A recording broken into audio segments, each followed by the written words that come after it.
Now, the United Nations says famine is continuing to spread across southern Somalia, and in some parts controlled by rebel groups, there's been a delay in getting aid through. Later this month, the African Union is planning to hold a conference in the Ethiopian capital of Addis Ababa to address the issue.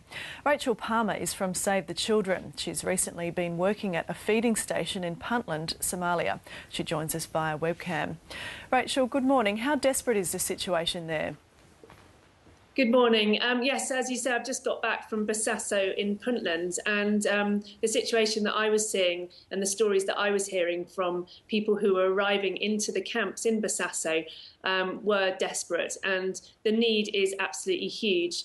There's 31 camps for internally displaced people in Bosaso. These have been established for quite some time, but what we're seeing is new families arriving on a daily basis, swelling the numbers of the camps, needing places to stay, and the current IDPs who are already living in the camps are sort of opening their homes and sharing the little that they have with the new arrivals, which is obviously putting pressure on them as well. And what we've seen through Save the Children's feeding centres, we run 20 feeding centres across Bosaso, across the camps, is that over the last couple of weeks, the numbers of children coming through who are malnourished have doubled, and the number of acutely malnourished children as well have doubled. So we are seeing the situation worsening, and of course the rains aren't expected for another couple of months, so the situation is likely to deteriorate too.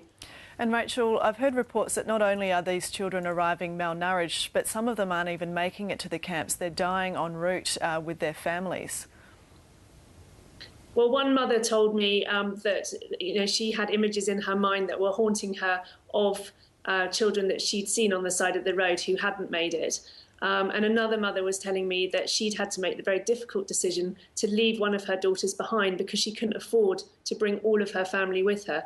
So every person has a really traumatic story to tell, and people are making extremely difficult decisions.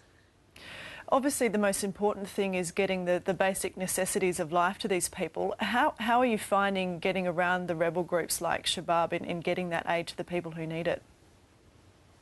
Well, obviously Save the Children is a non-political independent organisation, and our main priority is to get the aid to the people who need it the most, to the children who need it most. And obviously at the moment, that is absolutely crucial. So we've been working in Somalia for the last 20 years, and more recently in Puntland and Somaliland, and we've been working very closely with the local communities in order to be able to meet their needs and to be able to scale up our programmes to meet the increasing needs too. This situation is attracting plenty of international attention, but is the help that's being provided proving to be enough yet?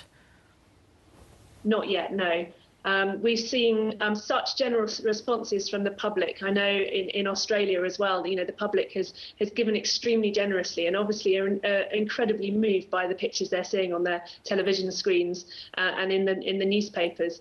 And that is it's incredible to see, and being on the ground and seeing that aid being delivered, and knowing that it's the people back home who are donating in order for us to be able to deliver that aid is incredible. But what we really need now is the rich nations to step up to the mark and to really donate to fill the $1 billion funding gap that we have, to reach this huge crisis. I mean, it's affecting so many people across the region, and we really need the rich countries to step up to the mark and to fill that funding gap so that we can reach all the people who need it most. And I understand there is that meeting of the African Union later this month. Are you expecting that to be able to generate more impetus for those rich nations to provide that help that's needed? We need it to. It's absolutely vital that people, that the world leaders stop talking and act right now and donate the cash so that we can stop children dying. It's as simple as that. Rachel Palmer, thanks very much for joining us this morning. Thank you very much.